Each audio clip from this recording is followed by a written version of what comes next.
everybody. Welcome back to another episode of God Built This Podcast. I'm your host, Maxine, and we're on episode 217. Hello. Okay, hey, welcome back. I want to start off by saying I feel like job interviews are a scam. Let's talk about this recent interview. Yes, I'm still with my job. I didn't quit. Congrats, right? I'm so proud of you. I remember I had a recent conversation with my dad a couple of days ago, and what made me say, I don't know why I said this, but I was like, yeah, I have to work. Like, I wasn't saying like, oh, I gotta go type of thing, but I was just saying like, I forgot how it came up. Honestly, forgot how it came up. I was just like, yeah, I gotta work to make money. Money just doesn't come off the trees. I mean, it does technically, but like, it doesn't, right? I was basically saying, and I said verbatim, I have to work for money.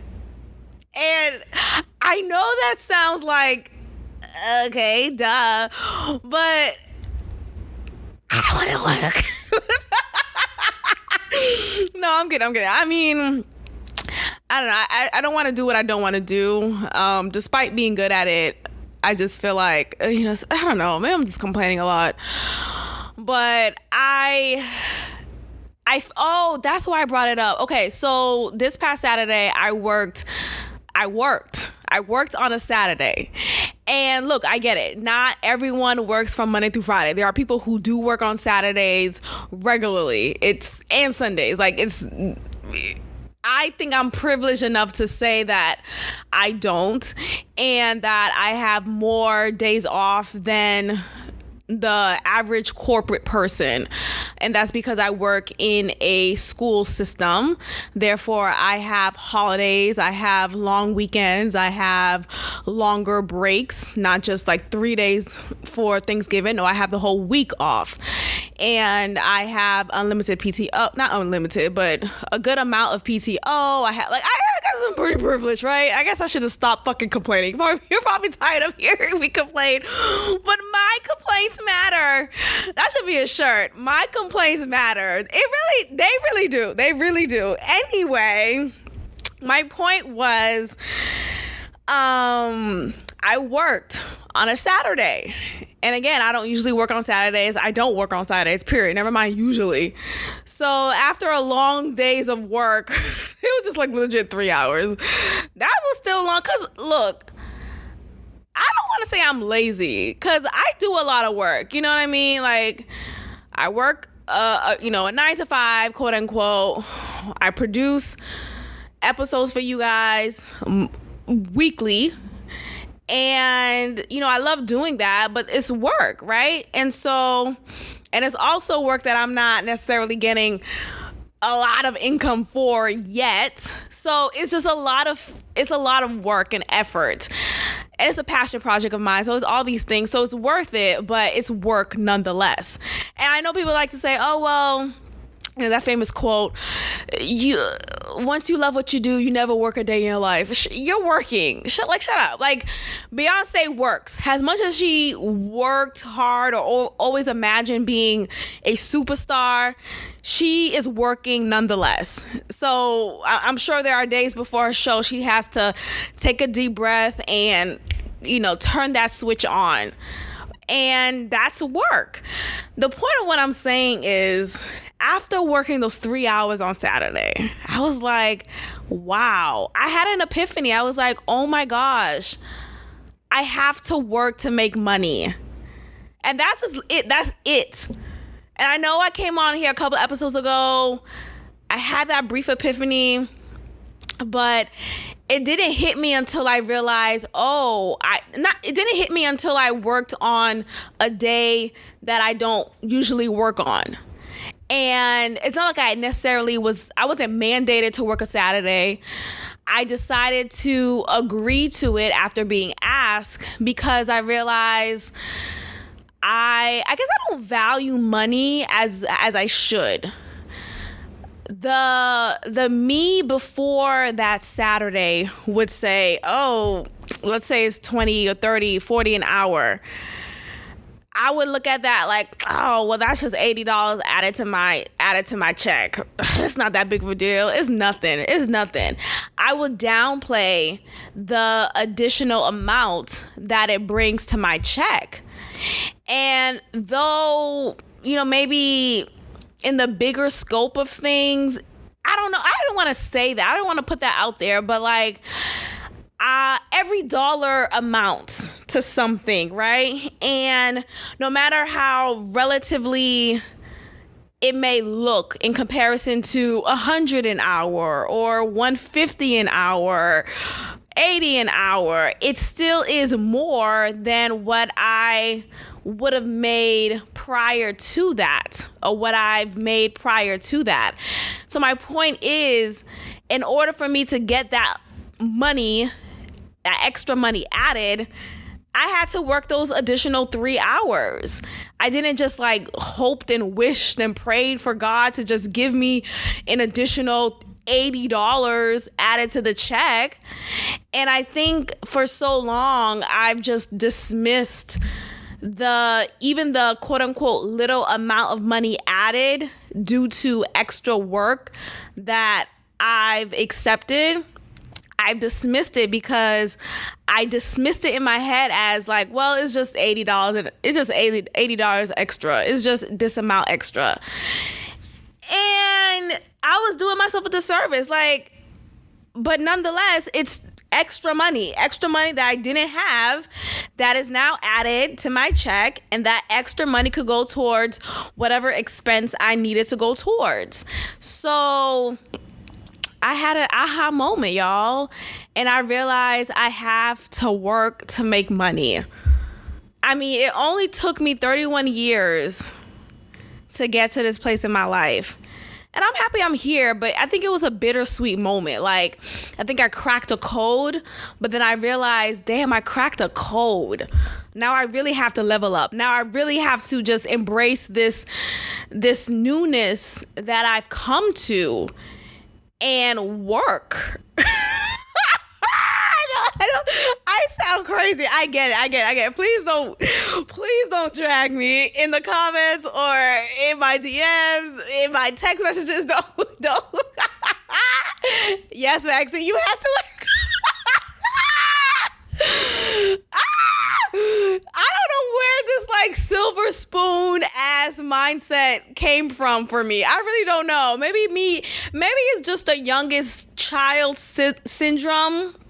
Yes, I'm 31, but like I am the youngest in out of my siblings, and maybe all of that just remained in me until this moment of epiphany. Like, I have to work to make money. Like, does that make sense? Like,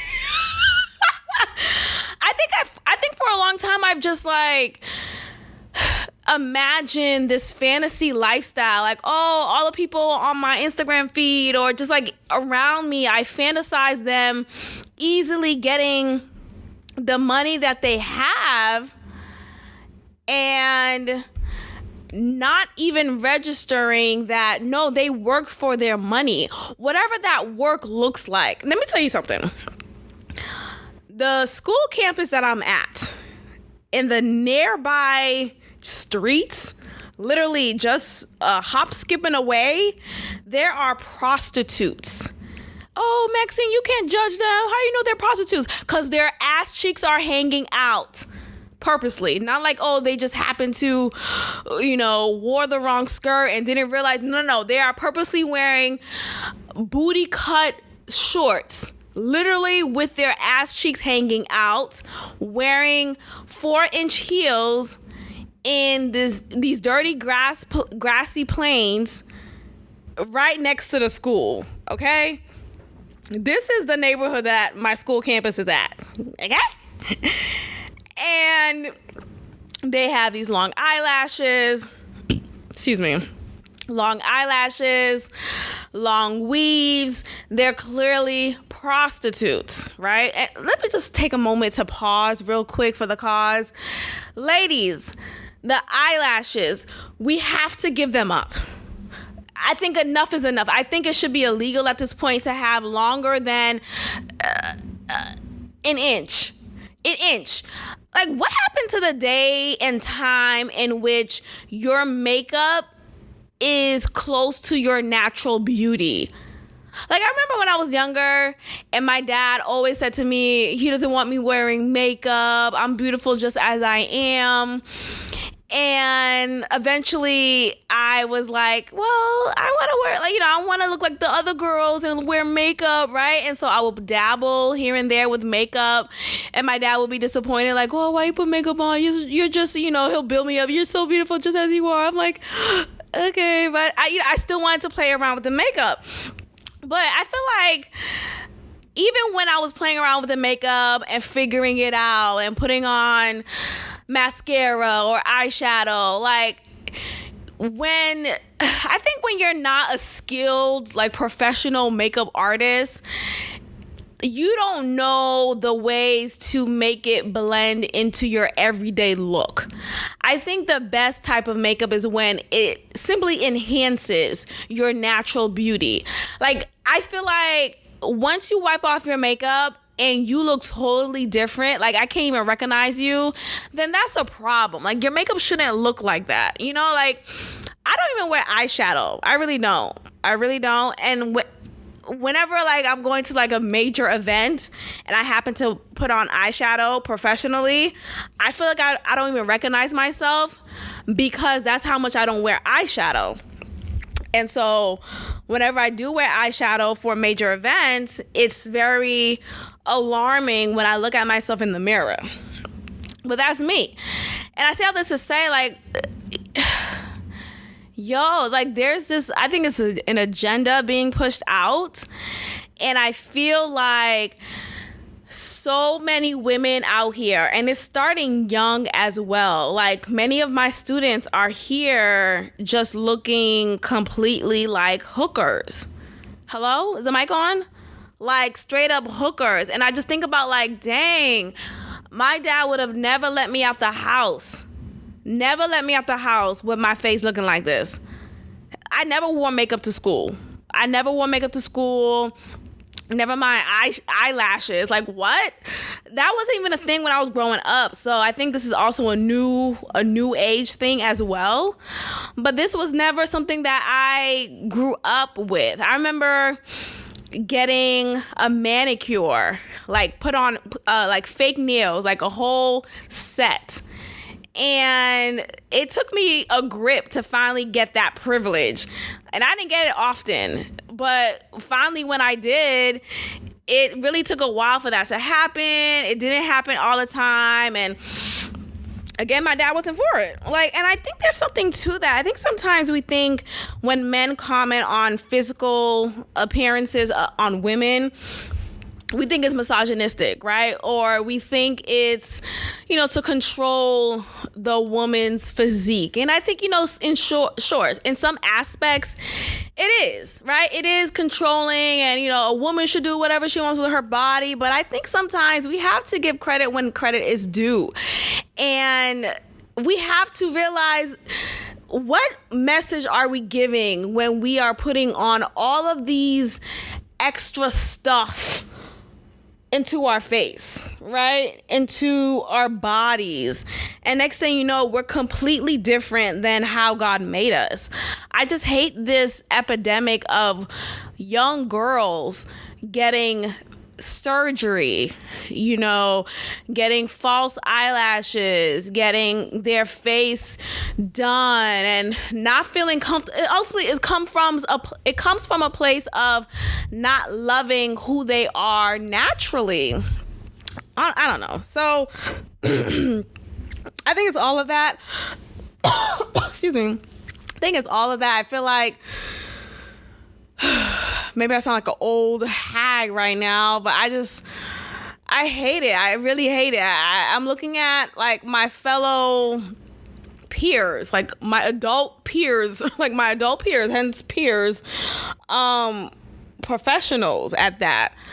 I remember we had a freaking fire drill today, and you get to see, because my campus shares school, like, there's different grade level. Anyway, there's like multiple teachers, right? So I went outside for the fire drill, and there was this other teacher who came out imagine she's in a lower grade school, meaning like elementary. Her false eyelashes, y'all, were longer than her fingernails. And she had false fingernails at that. Okay? Her hair was a matted mess, and it was a weave. Like, it was just like extra, you know, that Afro kinky weave that is a style, but like you could tell hers, it was time to remove it. And so it was much bigger than her hair, than her head at that. And she had these false nails, and her eyelashes were just out of fucking, it's too much, enough.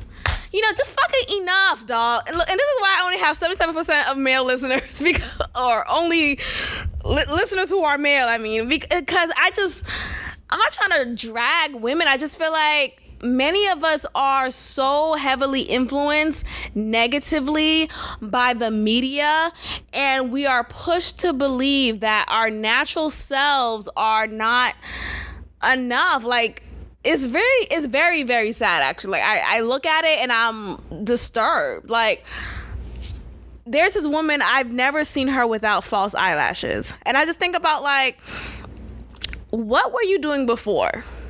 You know, like, before this became a thing, before this became a trend, how did you cope? You know, how did you handle your natural eyelashes? How did you get by?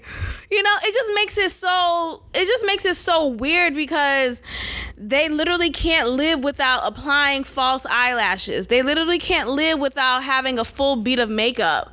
Y'all, the only thing I do is add some is like fill in my eyebrows, because my eyebrows is pretty thin, and that's just how it has always been, right? But even that I don't like doing. I really don't. I just only do it because it makes me look a little bit, it matures me a bit. Like, I feel like without it, I feel like I look younger, which is a blessing, but I also, like, you know, respect me, you know. But there's plenty of times when I don't walk out with my eyebrows done, and I'm fine, you know. But like, for a long time, it took me a while to get here.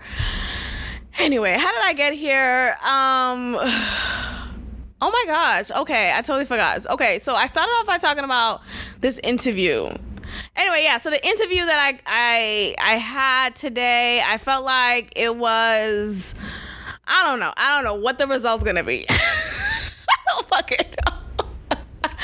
I tried my best. I think I did the best that I could with the system that was provided. I hate the fact that I was only given a minute to read and internalize the question, and my response, I try my best to be succinct, but I try my best to, like, make sure I say this or that, you know, some key details, and I don't know how that went.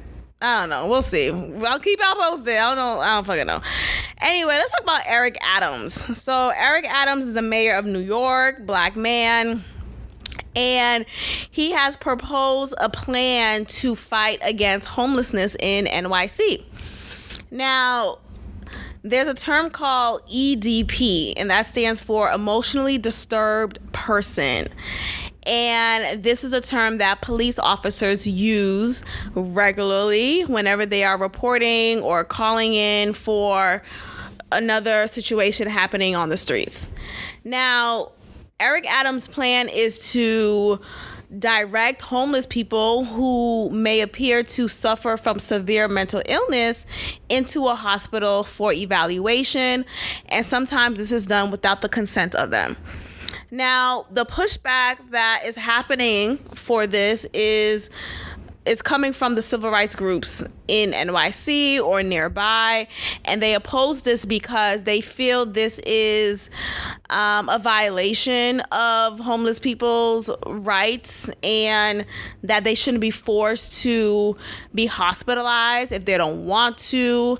And they suggest that instead of being forced to be hospitalized for evaluation, they instead they believe that Adams should convert empty commercial real estate in Manhattan to house the homeless and also provide long-term treatment for the mentally ill. Now, I feel like with the homeless situation, there's always something to complain about, right? Like, on one hand, you want to give them treatment. You want them to get off the streets, right? I feel like at the very least, get the fuck off the streets, right? I'm tired of seeing your decapitated dog running around with no head. I don't fucking know. But I'm tired of seeing your stuff around. I'm tired of seeing tents. I'm tired of seeing needles. I'm tired of acting as if like I don't see you because I gotta have tunnel vision, but I gotta keep my head on a swivel because I don't know what you about, right? Like, I'm tired of all these things. And it's a lose-lose, really, because a lot of these initiatives out here to fight against homelessness is really just a revolving door of making more money. Like, no one's really out here trying to solve the case. And the thing about having free will and the right to live however you like, there are people who are choosing to be homeless because they want to disengage from this fucked up society that we're in and the rules that we have to abide by. So you have that population of homelessness. And maybe there's a level of mental illness there, sure. But, there's a population of people who are deciding and have decided to not be in the mix and not to associate with the ways of the world and just disassociate from that. And of course, you have the population of folks who are fucking schizophrenic and need support and don't know left from right and have drug addictions and all these things. And it's like, I think at the very least, sweep them up. Sweep them up. Now, you can't force anyone to take this drug or take that drug, but then I think about like, so now what? Because they're infiltrating our neighborhoods, right? Think about people living in Beverly Hills, right? Very expensive town to live in, but right outside of their gated communities, there's a tent of homeless people after homeless people after homeless people. What is that? That's a conundrum there, right? You feel like you want to live in Beverly Hills. That's a sign of how you made it to Hollywood, or you made it, you're successful now, but you have to watch your back because there may be a homeless person running after you. Like, it's a wild world out here. I do want to commend Adams for trying to bring peace or bring some type of resolution, because I think oftentimes the people who complain just complain. They just want to complain. They just want to always shoot your idea down. It sounds like someone who is not solution oriented. And I think what Adams is doing, I do support it. I like the fact that he wants to sweep them the fuck up. Like, get the fuck off the streets, man. Like, I don't know. Like, maybe there's a homeless community you could be in that's sheltered. Like, and maybe, I don't know, maybe that doesn't even make sense. But on one hand, it's like, what do? Do you force someone to work, or do you provide them with shelter, but you have us tax-paying citizens having to essentially pay for that? Like, we still have to fund that. So this whole like kumbaya ass approach that these civil rights groups try to present is really hurting us if we agree to it. Like, there has to be something that's done. So what he say? Adams said verbatim, "I didn't get elected to do any easy task. I got elected to look at these systemic problems that have been in city for generations." And so the thing is, there aren't enough beds, of course, in hospitals, and whether it's public or private hospitals, some of these beds won't be guaranteed for these homeless people. And with homelessness, you are often more likely than not dealing with mental breakdown and episodic breakdowns. So it's something that's very spontaneous, and it's like, how do you prepare for that, right? You don't know when someone's gonna have a mental breakdown. You don't know how to allocate enough beds. So there is this man named Kenneth Rasky, who's the president of the Greater New York Hospital Association. He says, and I quote, "Psychiatric problems are episodic issues, so you can't just allocate beds." And what that means is, like, you can't just put aside 150 beds for just in case there's 150 homeless people having an episodic breakdown. At the same time, we have the beds provided. Like, you don't know what's going to happen. So that is true. That's something that, like, what, I don't know. I really don't know what the answer is. I really do feel like you need to sweep them the fuck up. Like, I don't know. I'm not saying purge them. I'm not saying, like, have a night just for them. I'm not saying that at all, but I just feel like something has to be done. Maybe there's a specific, I don't know, that might increase crime. Because I was thinking, like, maybe there could be a specific neighborhood just for homeless people. But that doesn't sound pretty safe. And ultimately, it's going to infiltrate. Like, you can't really have people segregated for too long. They're going to find a way to come into your home, knock your shit down, because they want your food, they want your money, they want your car, they want this or that. Think about that Tupac quote. This is Tupac video that I always see in my timeline every couple of months. And it's of him speaking to an interviewer, talking about how you have the oppressed gently asking, politely asking for help, for assistance. And then after the 6th or 7th time of asking, they finally get irate. They finally get just vehemently upset, and now they want to break the shit down. They want to rally against you. They want to break into your homes. Instead of asking, they're going to take whatever they want from you. And I find that interview to be very profound, because that's true, right? Like, and I don't want to say that every homeless person is asking for help, right? Because, again, I do believe there's a population of them whom are just not interested in whatever we got going on in this actual reality of ours. They prefer an alternate reality. Like, how can two things be true without one being infiltrated? I don't know. I honestly do like Eric Adams' approach. I think he likes to get shit done.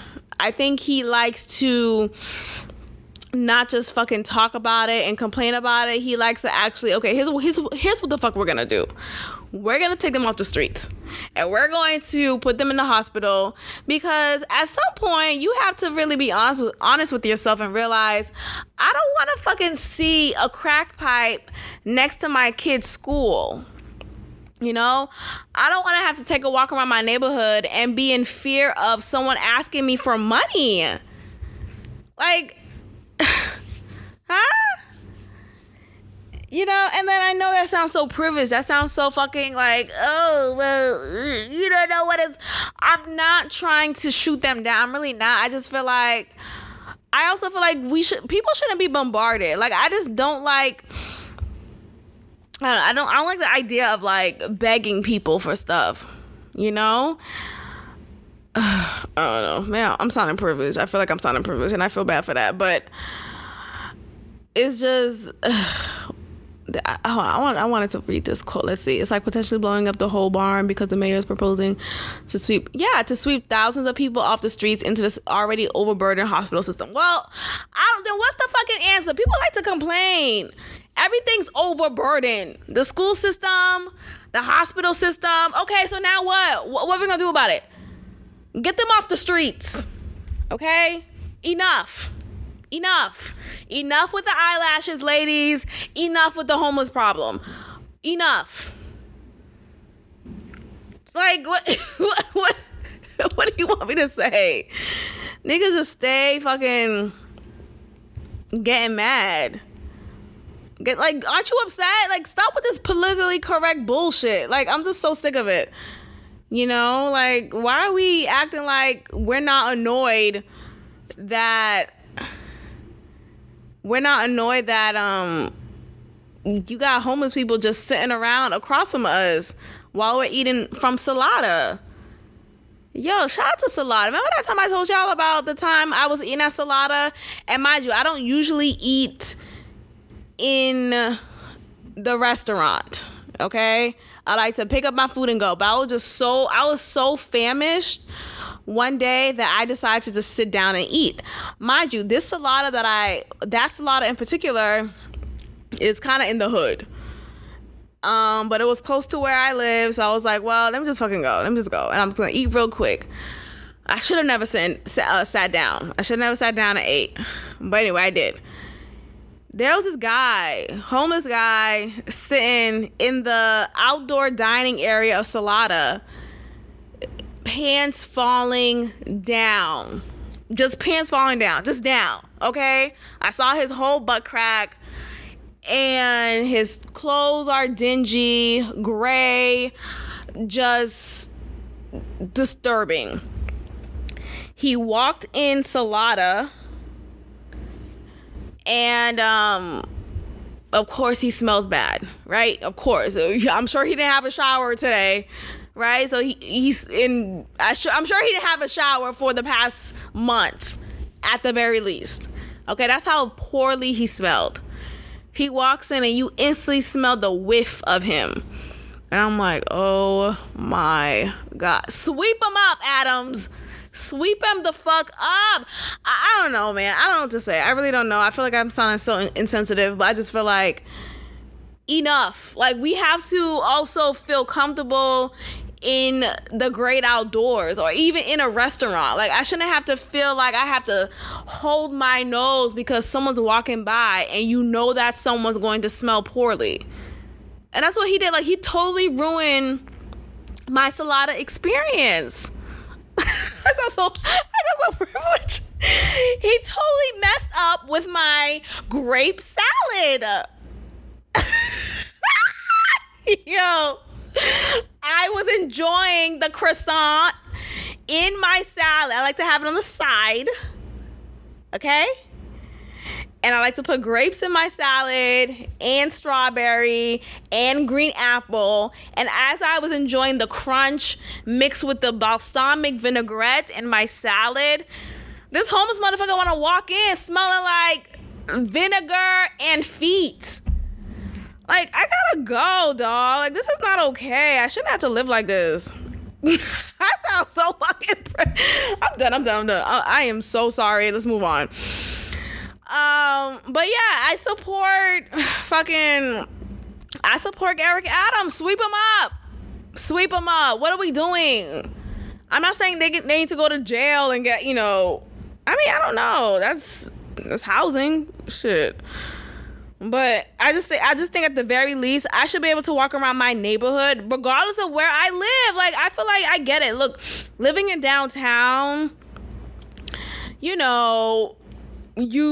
the expectation for homelessness is greater, right? Because it's urban, it's highly populated, it feels more convenient. It is more convenient, right? The stores are nearby in comparison to a suburban area. I get that. But enough. Like, enough. I just don't want to do it. It's just too many. It's too many homeless people around. I was driving my car the other day, and this homeless guy totally walked into my car. I mean, he didn't come in, but he was walking towards my car. And my car, with these cars, these newer cars nowadays, it automatically locks once you enter. Probably like after a minute, maybe less than. And I knew my car was locked from locked in general. So he couldn't have come in. Like, he couldn't have just opened the door. But I was so frightened, you guys. And I almost thought that my car door was unlocked and that he was really about to sit right next to me in the passenger seat. I was like, oh my God. And I double check if my doors were locked. And it was, my doors were locked. But the fact that he walked towards my car, like he was literally about to walk into my car, about to get hit. And he's like rapping these lyrics, and he's moving his hands and he's gesturing. He's doing like hip hop hooray. Oh, like he was doing all these things. And I'm just like, what the fuck? Like, what the fuck, man? Like, this isn't enough. Like, Eric Adams, get him too. Sweep him up. Just get them. Get them both. Because it's enough. Like, can we stop? I'm seeing prostitutes every day.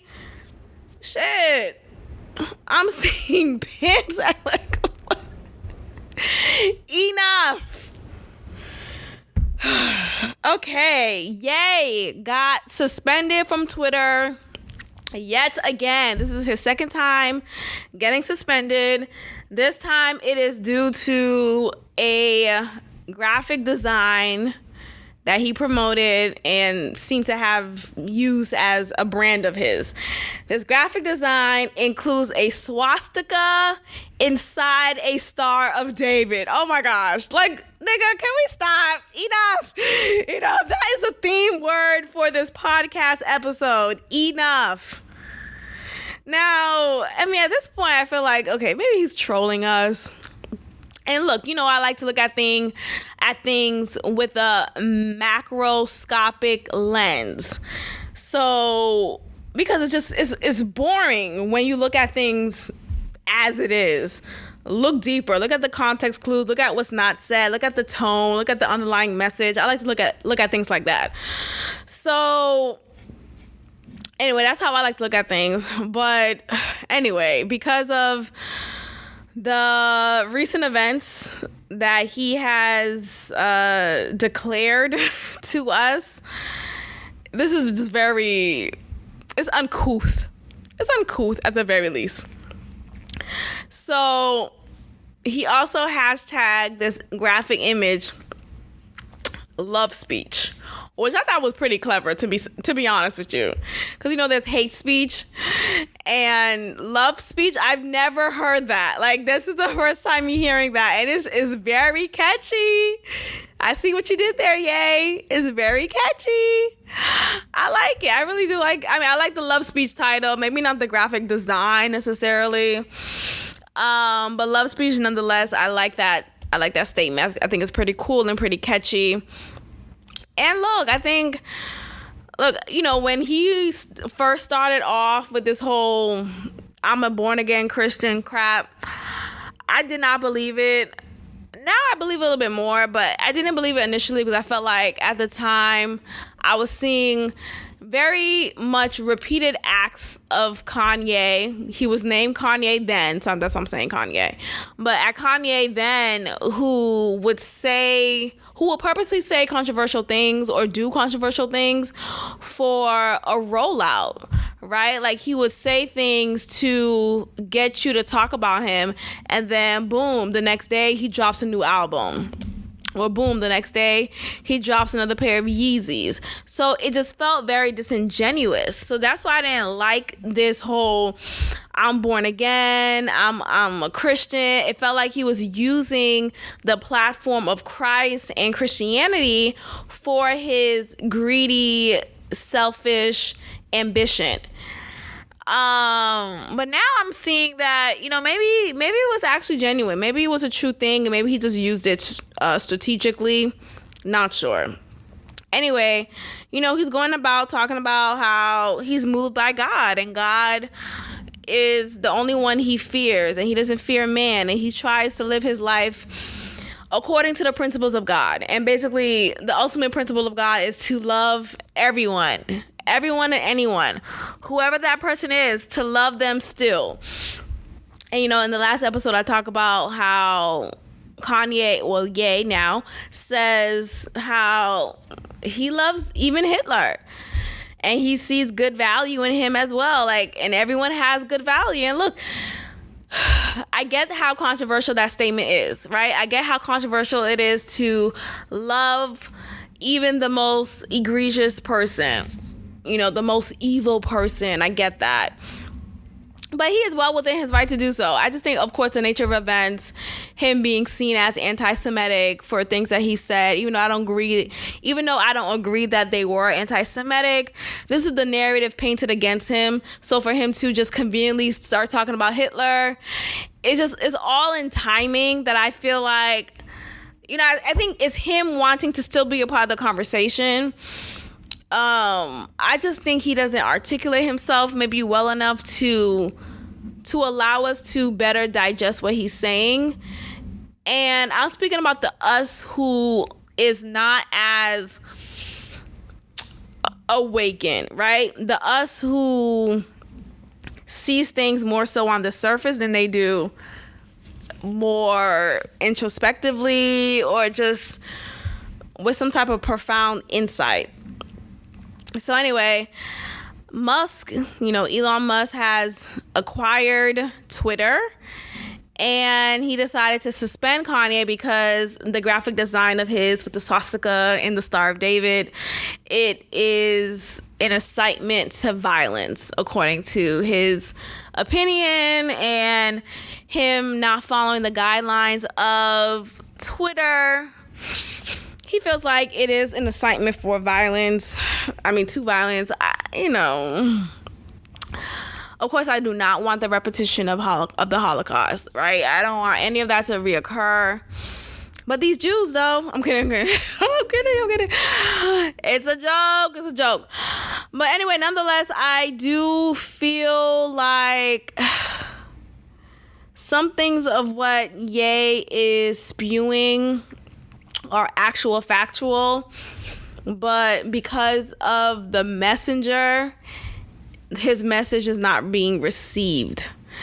And people like me, people like some of you who are listening, who look at things with a different scope, who is more of a leader in your thoughts and who question the media and is not easily swayed by the propaganda, can look beyond the surface of Ye and look and just listen to the words that he's saying. You know, don't get caught up in the antics or the high intensity of emotion. Listen to the words, research the facts, and you'll see what it is. I think sometimes we just get so nervous to research things on our own that we fail to recognize, like, oh, well, he's spitting facts. He's spitting facts. Moving forward, let's talk about Boosie. Let's talk about little Boosie. Shout out to Freckles Bay. This is his favorite guy. When he told me this, I'm like, really? That's so funny. I think it's so funny. But something about Boosie is he's a real ass nigga. You know, he is. He seems to be down to earth, and it's just like what you see is what you get. He's cool. I do like him. I don't really care for his music like that. I don't really know his music like that. I know the hits, but yeah, I think he has an interesting personality. So I get the intrigue. Now he's in the news because of recent comments that Jamel Hill and Gabrielle Union made against Boosie for speaking about Zaya Wade. Now, Zaya Wade is the transgender child of Dwayne Wade, the basketball star. And Little Boosie has made comments about Zaya Wade's transition to a girl. And he pleaded online to Dwayne Wade saying, please don't cut his balls off. Please don't cut his dick off. He was saying all that because Zaya Wade was born as a boy. I think his name is Zion, but he has now recently transitioned. He's not fully transitioned yet, but he wants to be a girl and he identifies as a girl, that bullshit, you know. And but he's underage, and I don't know if and when he can receive transitional surgery, whatever the fuck it's called, that bullshit, genetic or genital mutilation. That's really what it is. You know, child abuse. I don't know when he could receive the next child abuse surgery. But little Boosie's like, don't cut his dick off, man. Don't cut his dick. What? Where is Boosie from? Is he from Memphis or like, I don't know. Is he Atlanta? I don't know. But nonetheless, he, of course, again, from the, from the woke, liberal, blue checkmark Democratic Party of people, they are always against that type of rhetoric. So Boosie was receiving a lot of backlash from people as such, including Jemele Hill and Gabrielle Union. And in a recent, I guess Jemele Hill has a podcast, of course, who else? She has a podcast, and she had Gabrielle Union on, and they both talked about the comments that Boosie made. And Gabrielle Union made a joke saying, oh, well, why does Boosie have, Zaya Wade in his mind? Does he always it seems to me like he always has dicks in his mind. What does that tell you about him? And then obviously she was trying to make some insinuation that Boosie is gay, making it seem like that's the reason why Boosie has dicks on his mind, and that's the reason why Boosie cares so much about Zaya Wade cutting off his dick. And this is a child. This is all kind of awkward for me to say, so bear with me. But this is just the wrap up of events. So they're making fun of Boosie and like trying to make him out to seem like this down low black man. The constant insult that is given to black men, to straight black men who are against homosexual behavior or who may not, be open to, or just like not interested in niggas. Like, you know what I mean? Like, I feel like so every time you have a black man who is not down for that stuff, they're immediately seen as a homophobe. And that's not okay. Like, why are we so quick to judge people and give them labels and make them out to seem like this hateful being because they may not rock with that lifestyle? Like, why can't I just not rock with your lifestyle and not be seen as someone who's hateful? Like, that doesn't, like, I don't wish ill will on you. I don't wish death on you. I don't wish for you to be attacked. I don't wish for you to be sodomized. Like, I just don't want you to hit on me, right? Or I don't want you to try to push up on me. Look, and I'm saying this because I know gay men who take pride in dicking down straight men. Hello, is the mic on? Let me say it again. I don't think you heard me in the back. I know gay men who take pride in dicking down straight men. How can they be straight? They're being don't miss what I'm saying. Don't miss what I'm saying. There are straight men who have historically dated women, and I don't know, one drunken slumber, they find themselves getting dicked out by men. I don't fucking know. The point is, or maybe they catch someone at the wrong time. I don't know. There are some tactics that are put into place. There's an agenda. There's a conquering. How? Okay, I remember in college, the upperclassmen men would seek the freshman girls because many of us were virgins, at the time.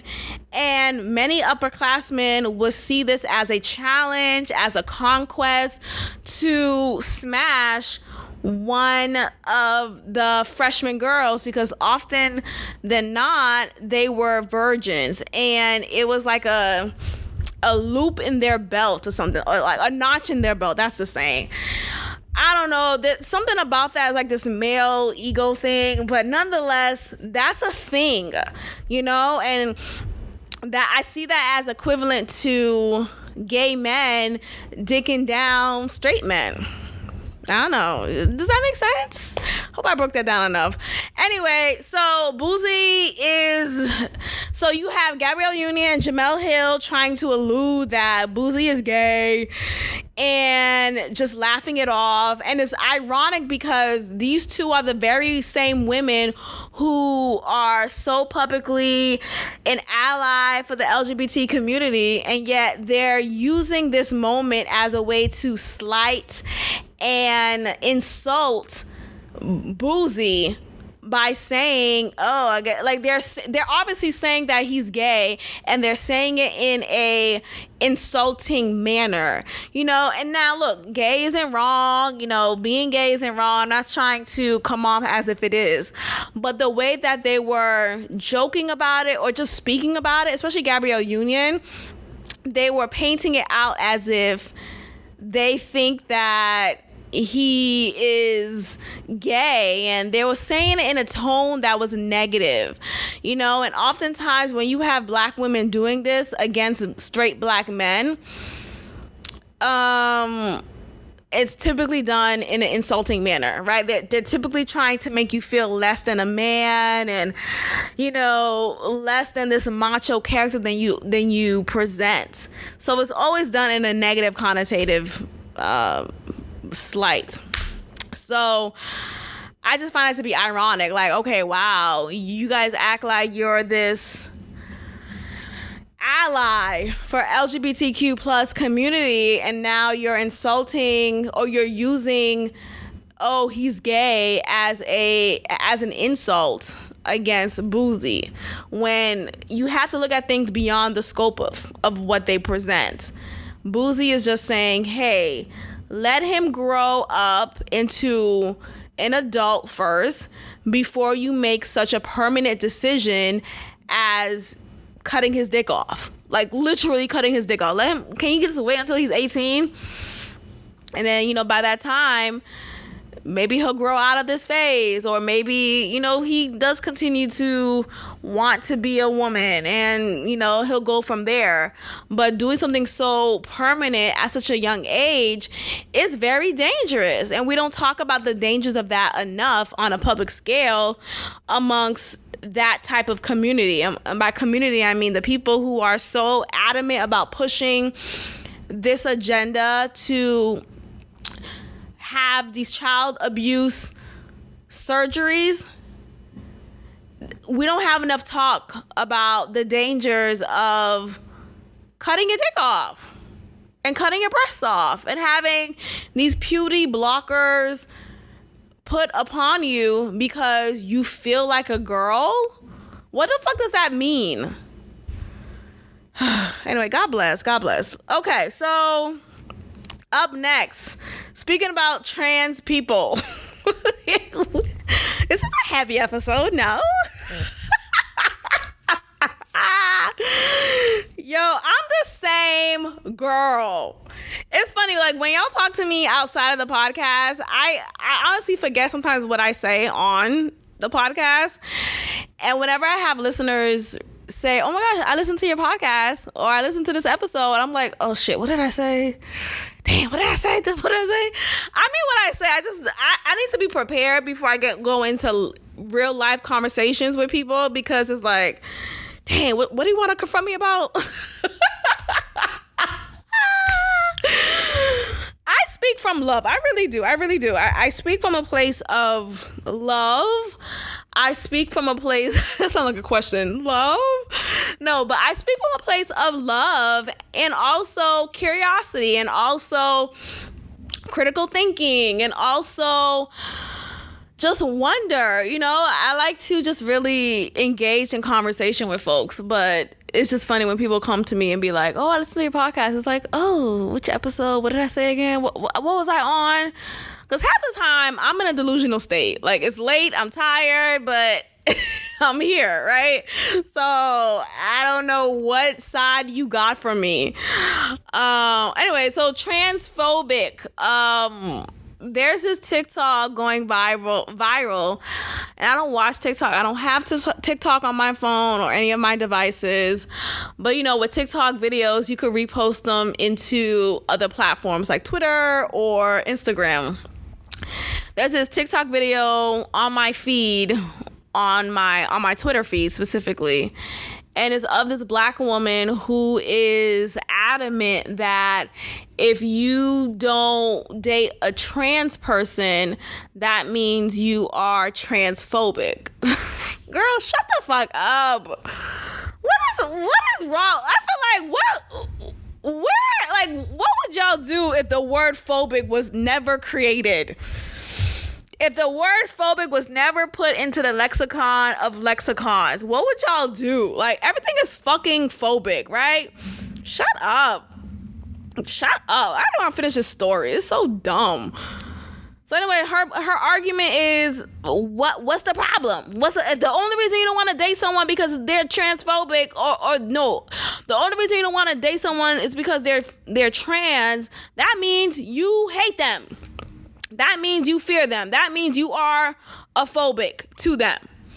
No, that means I don't want to date them, bitch. How about that?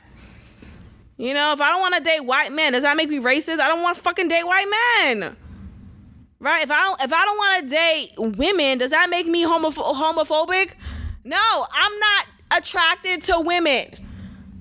I want to fuck a man. What does that even mean, dog? Like, I feel like everyone wants everyone to just be okay with everything and to date whomever. Like, let people have their choice. Let people have their preference. Let people have them. Look, and I used to be very much against interracial dating. It took me a long time to get to this place, y'all. Like, literally, just 2 days ago. It took me 2 days ago to finally get to the point of accepting interracial relationships. Okay? That shit has been rooted within me since the jump. Like, embedded into my family. Like, it's just, I hated seeing black men with white women. Okay? I hated it. But now I come to a place where let people like who they like. Like, I can't force it. If you're not attracted to someone who looks like you, that's on you, dog. Like, who am I to interfere with that? So same thing for this. Like, if you're not attracted to trans people, who am I? Like, who are you to get in the way of that and paint you out to be this bad guy?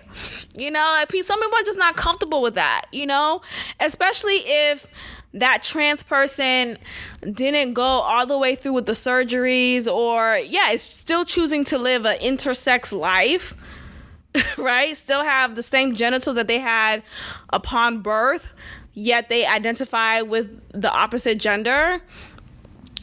I don't feel like it's our right to be like, wow, you still gotta date him because otherwise you're a homophobe or otherwise you're a transphobe. Shut up. No, I just don't want to date. I don't want to date someone who was really a man, and I'm a man, a heterosexual man at that, right? I don't care how female presenting you are, right? I don't care how much you talk about dating men and you're really a man. I don't care any of that. If I know that you are a man underneath it all, the light switches off. Like, it doesn't stop like that. Like, I just we can't let people force you to do something that you don't want to do just because you don't want to appear a phobic because of that. Like, fuck out of here. And what I really hate about this video is it's a black woman in this video going out of her way saying this bullshit. Like, she is a black woman and she's pushing and promoting this propaganda. And I feel like that's strategic because everyone copies black women, okay? From black gays to white women, to children, to white men. Like, everyone follows and copies Black women. Black women are copied the most, yet underappreciated the most. And I'm not saying that to wear as a badge of honor. I hate when people be like, oh, I'm the most disrespected. You know that Malcolm X quote, Black women are the most disrespected. There's so many Black women who go about with that quote like it's their mantra. Like, I'm not gonna wear that shit proudly. I'm the most disrespected woman in America. The most disrespected person is a Black woman. Like, I don't want to wear that shit. First of all, give me love, light, and peace. I only embrace that, but nothing else. Like, the most disrespect. I know a Black woman who says that every day. Like, she probably recites that every day before she before she starts her day, before she goes to sleep. Like, that's her life's mantra. I'm not wearing that. I get the rhetoric. I get it. I get the message. I get the point of it all, but you will not catch me repeating that. I'm not living by that. I am loved. I am respected. I am a woman. Hear me roar. Okay?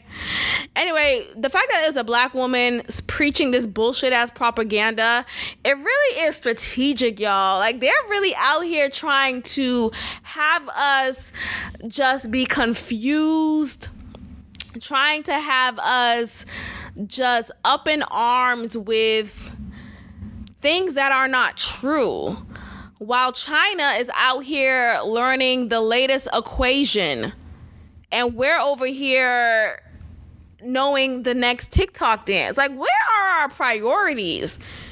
We too busy talking about, well, I feel like a cat today, or I'm really a furry, yet you have China beating us in every academic score there is and every test data presented. Like, it's embarrassing. Where are our priorities? All right, let's end it here, you guys. Thank you so much for listening. Just a reminder, what's coming up?